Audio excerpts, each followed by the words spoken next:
Can you talk a little bit about what Deloraine House does? There's no such thing as a little bit about what Deloraine House does. We have services that come in. At the moment we have 20 visiting services. So they're services that do outreach to Deloraine from Launceston or Devonport. We also have 23 community groups that use this house on a daily basis. So every day, every room is full, and that's why we bought Meander House. And we also have now visiting services that go to Meander and groups that use those as well. We have 3 community gardens, one at Mole Creek, one here at Deloraine and one at Meander. We've just bought a property next door, so we're looking to do low cost rental. Next door to here? Next door to here. Yep. It used to be the old Lesborg house, which was the old Undertaker's house, so that we've got that. There's something happens here all the time. We have play groups, we have affordable meals, we have emergency relief food, we do Nils loans, which is no interest loans, so we're agents for that. We have Tai Chi, it's just across the board, everything's here. Is there a focus for the organisation? No, or is it? We're community driven, so it is about changing with our community. So we were very different during COVID. We cut down a lot of what we call our fringe services and just concentrated on what the immediate needs for things.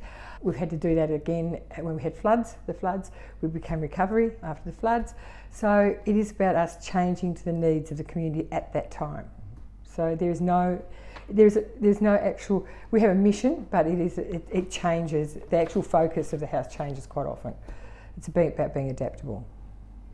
And in terms of getting feedback and what the next sort of thing to do is that guided by the board? We have a board of governance, and so they are guided by the community. So we survey our communities every quarter.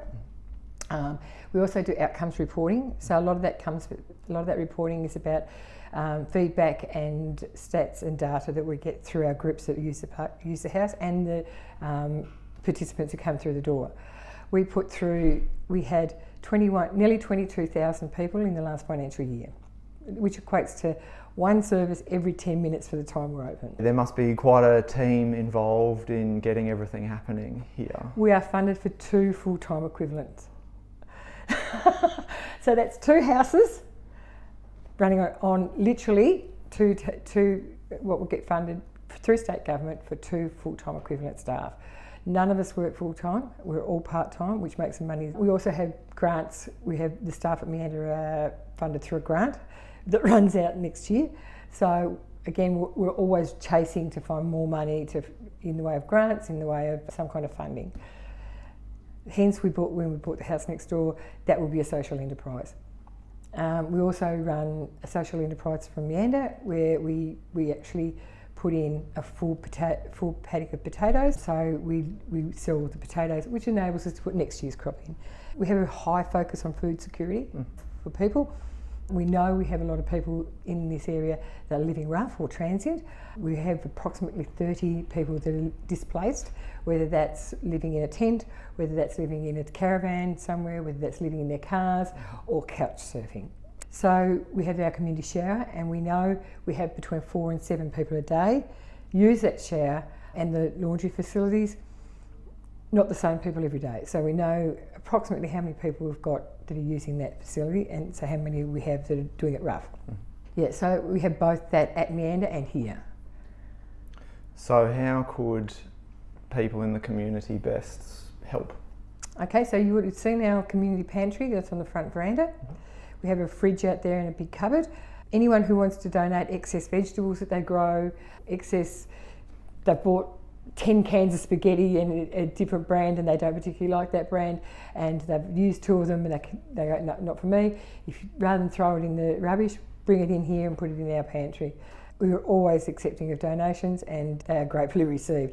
From blankets, we just had a load of blankets, to food. Or come and volunteer and see exactly, people will be surprised at the house and how much they get out of it too. In an ideal circumstance, how would funding look for you in the future? Funding would be, for me, what would be make us equal. We have a big focus on equity here rather than equality. And for anyone that doesn't know the difference, have a look. giving people the same thing doesn't always make it equitable, doesn't make them equal. So we have very much an equity base here. So what we do is, what would be best for us is if government looked at their outputs and said, because at the moment there's what they call tier 1, tier 2 and tier 3 houses. We're a tier 2 house, but we actually put through just as bigger outputs as some of the tier 1 houses. Traditionally, Deloraine has been looked at as a higher socioeconomic group with farming. That's not the case anymore. We're not. We're seeing farmers who haven't got money. So that has dropped. I think if we were to be funded on what we do and the outputs we put out, would be more equitable for us, and we'd get more money, which would afford us more staff. Also, we're funded on a 5-year cycle. So we're now at the end of we were a 3-year cycle, so we're now at the end of that cycle. I've got staff that don't know, if we don't get funded to the amount that we're hoping to, I've got staff that aren't going to have a job in a month's time. That's really upsetting and really concerning to staff. At the end of each cycle, am I going to have a job? If we were just ongoing funded, we could get there. And we've been funded for 40 years, so we know we're needed. We know community houses are needed. So if we were just continually funded, as is men's sheds, and they are DGR status, we're not. So they can explain a bit about. Okay, so DGR status gives you a lot of tax deductions. It gives you a lot of ability to raise philanthropic money because people can donate to the house, donate, and then claim it on their tax. Exactly. So if you gotcha. Okay. But we're not.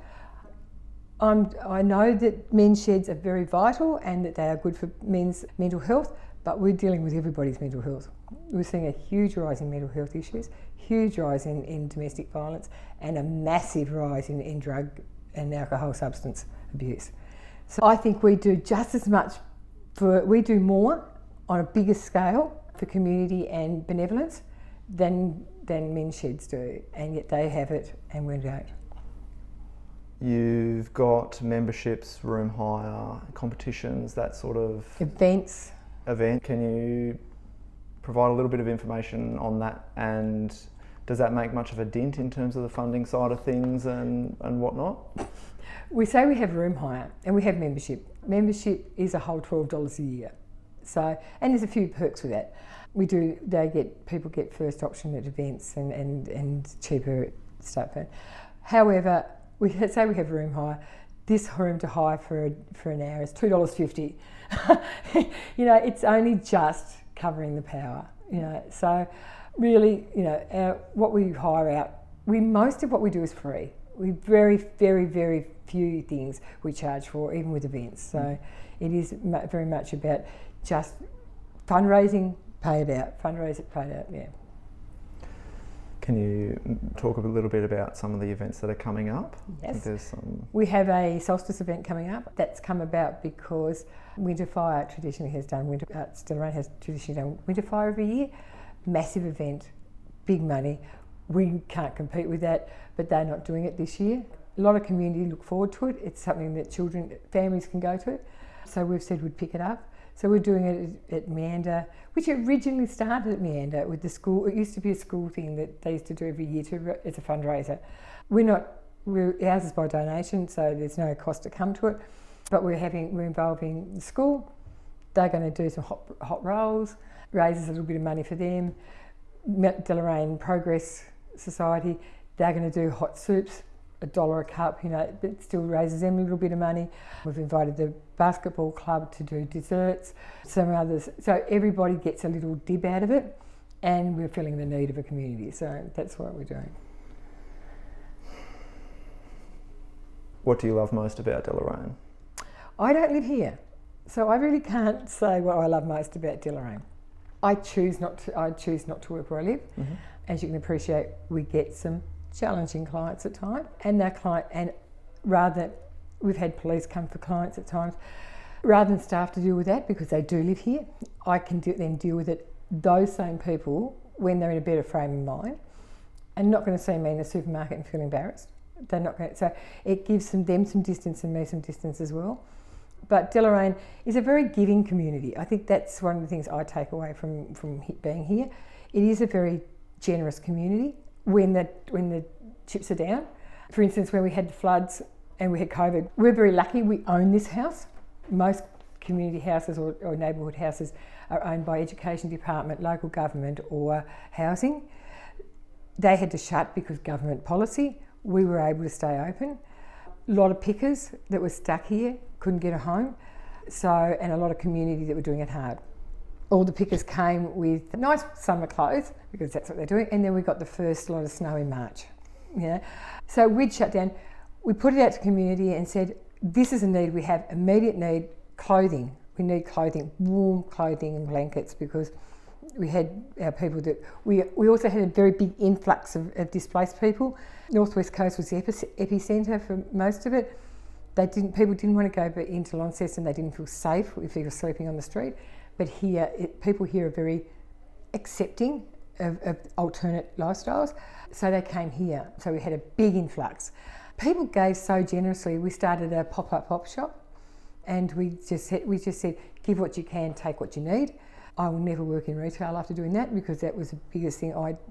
I really underestimated what it was going to take to keep that COVID safe and everything else.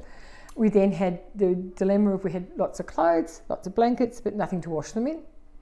So we put it out to community, and the Lions Club came, and Ladies Lions said, we'll sponsor you to a washing machine and a dryer. We had nowhere for people to shower because all the caravan parks had shut down. Put it out. A couple of tradies said, don't worry, came and put in a shower and tiled it and everything in a week. So really generous, community as far as helping each other. Mm.